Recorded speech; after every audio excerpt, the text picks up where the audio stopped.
शांति के प्रयास में लगे लोगों को जहर देने की बात सामने आई है। ये वारदात 3 और 4 मार्च के बीच की बताई जाती है। हैरानी की बात यह है कि जहर रूस और यूक्रेन दोनों के दल पर दिया गया। जांच हुई तो कोई ठोस सबूत नहीं मिला है। जहर कैसे दिया गया, किसने दिया, क्यों दिया, किसी सवाल का जवाब अब तक किसी को मिला नहीं है।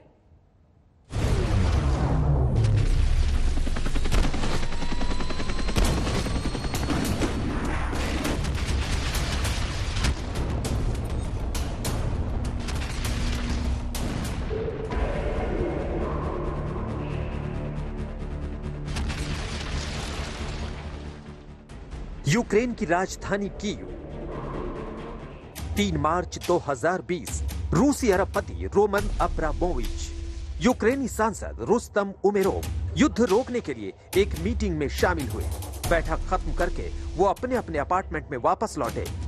सुबह जब सोकर उठे तो उनकी आंखों में सूजन थी, त्वचा पर खरोंच जैसे निशान थे, पेट और शरीर में जलन हो रही थी। रूसी प्रतिनिधि रोमन अब्रामोविच को दिखना बंद हो गया। सबको अस्पताल में भर्ती करवाया गया। इलाज के बाद वो सब सामान्य हो गए।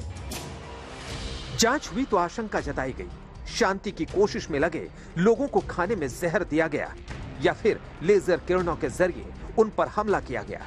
लेकिन ये जो कुछ भी था वो जान लेने के इरादे से नहीं किया गया था, बल्कि इस वारदात का मकसद धमकी देने जैसा था ताकि शांति के प्रयास रुक जाएं। लेकिन अगर शांति की कोशिशों को रोकना ही था तो फिर इसकी इजाजत क्यों दी गई? और कौन है जो ये चाहता है कि युद्ध ना रुके?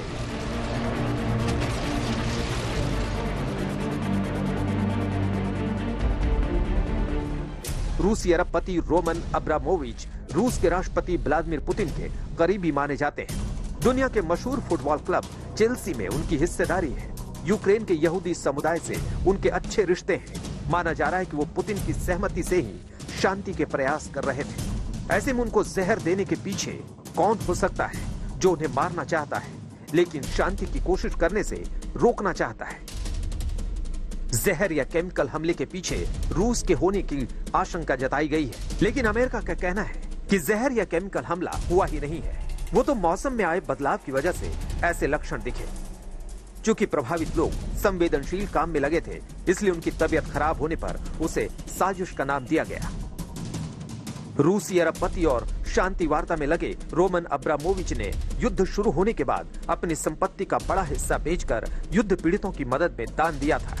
वो लगातार युद्ध में नुकसान उठाने वालों की मदद कर रहे हैं। इसे लेकर कुछ कट्टरपंथी बहुत नाराज हैं। शंका है कि युद्ध समर्थक इस साजिश को अंजाम दे सकते हैं। हालांकि यूक्रेन के सांसद रुस्तम उमेरोव ने ट्वीट के जरिए जहर देने की बात को गलत कहा है। मैं पूरी तरह से ठीक हूँ। ये सस्ती लोकप्रियता के लिए फैलाई गई खबरें हैं।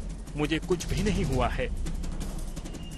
रोमन अब्रामोविच की तरफ से अभी कोई बात सामने नहीं आई है। आज तक ब्यूरो।